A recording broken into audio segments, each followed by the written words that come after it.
All right. Speaking of single player games, EA boss says that single player games are really, really important, despite live service games dominating. Oh yeah, which EA boss is that? Because I think he's lying. Andrew Wilson Oh, I don't know who that is. stated the importance of single player games despite multiplayer games dominating the game's company output. So not just the industry, but their, like EA's pockets themselves are mostly making money from multiplayer games. During the company's first quarter earnings call yesterday, Wilson was asked how single player games fit into its portfolio.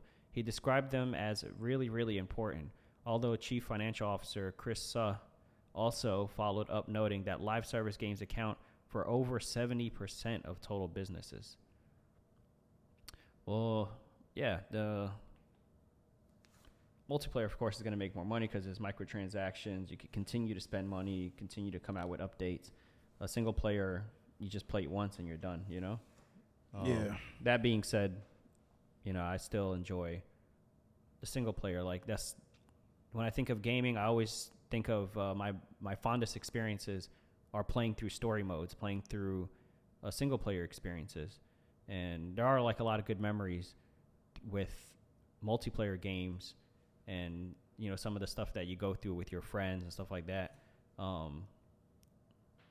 But I would say I enjoy the single player. Like, my favorite game is The Last of Us, and you don't really think of multiplayer, even though it does have a really good multiplayer mode. The first one does, but that's one of my favorite games of all time. It's because of the story. The story to me is what makes the game. Yeah.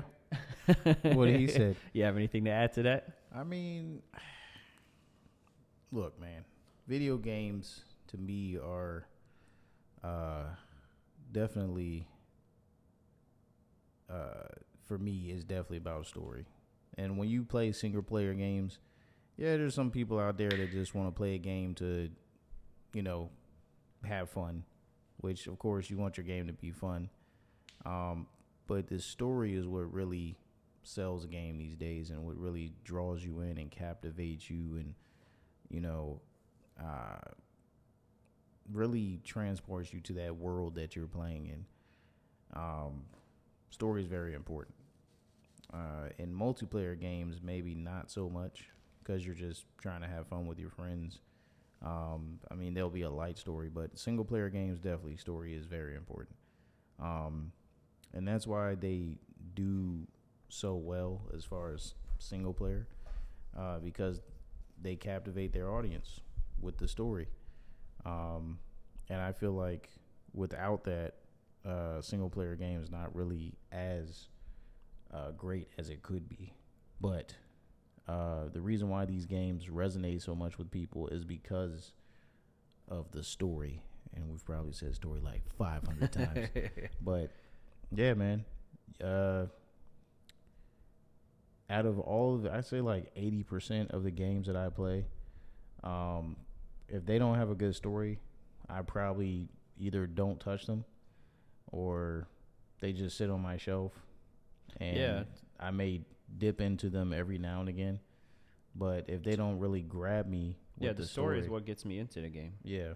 Like, and to me, the story is kind of like practice. Like, I could play versus the NPCs, which is much easier. And then once I get a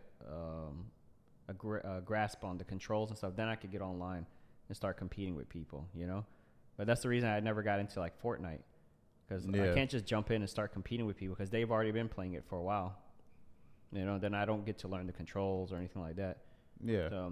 And I like playing things that actually give me memorable experiences. I mean, not to say that you don't have memorable experiences in multiplayer games with your friends, but nothing is really going to ever impact me like the first time I saw Sephiroth in Final Fantasy VII, or the first time I played Halo and realized what the rings were and met Master Chief, or, playing Uncharted for the first time and meeting Nathan Drake and Sully and, all of them, the people surrounding him in his game. and just all the different characters and adventures that you go on. They're all memorable experiences, and they're what keep us gaming. Yeah. And like I mentioned before with Assassin's Creed, what made me stop playing it was the story. Like I was really captivated by the story of Ezio and Desmond, and I was like really invested. Then and when the Templars, the Templar, versus the Assassins, like I was completely, and I was reading outside media, like when comic books would come out, or they had like a movie, like a short movie that came out. Not the one with what's his name, Michael Fassbender, but I ain't even watched it. I haven't either.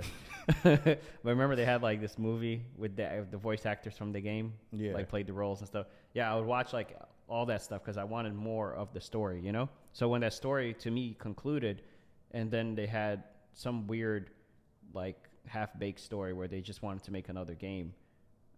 Even though I heard the game was really good, because the story to me wasn't that interesting, I never played that game, and that's when I fell off. Black Flag. Yeah, Black Flag, yeah. Because if you weren't Desmond, you were like a game developer and became like really meta. Like all the previous Assassin's Creed games that I had played were like in the game, you know, you were in some game studio, and now the Animus was like a game developer thing. I was just like, I'm not into all this. This doesn't make sense to me. So. Yeah, I mean,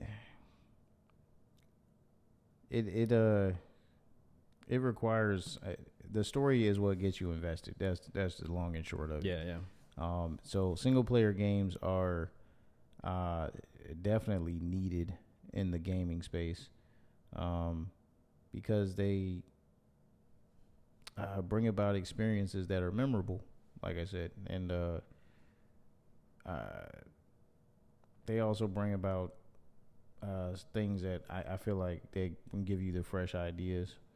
And yeah, just you get incredible stories out of them. A lot of these games are, as far as stories, are on par, if not better than what you see in the theaters, which is also cool. It's like you're a part of, you get to play a movie, but you know you're in control of the outcomes or whatever.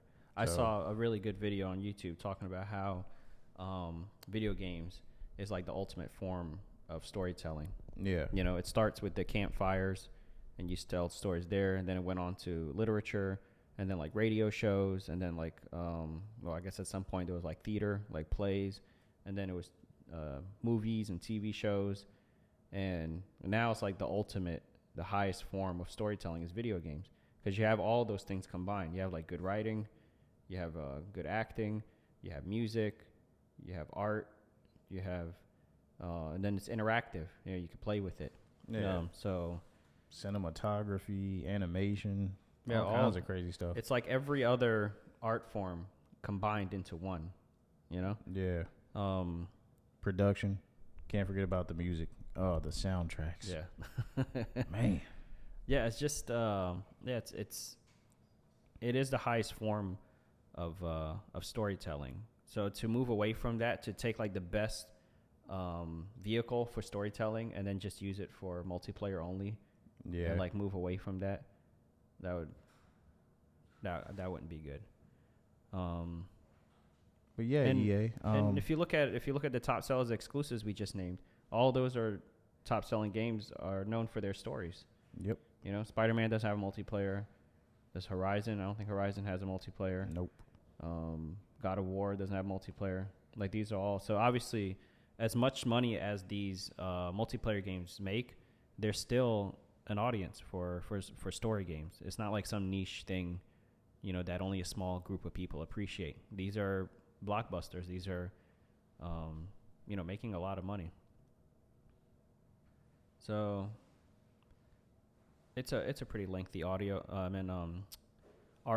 We won't get into the whole thing, but in conclusion, Andrew Wilson, we agree with you. Story is very, very important, or really, really important, as he says.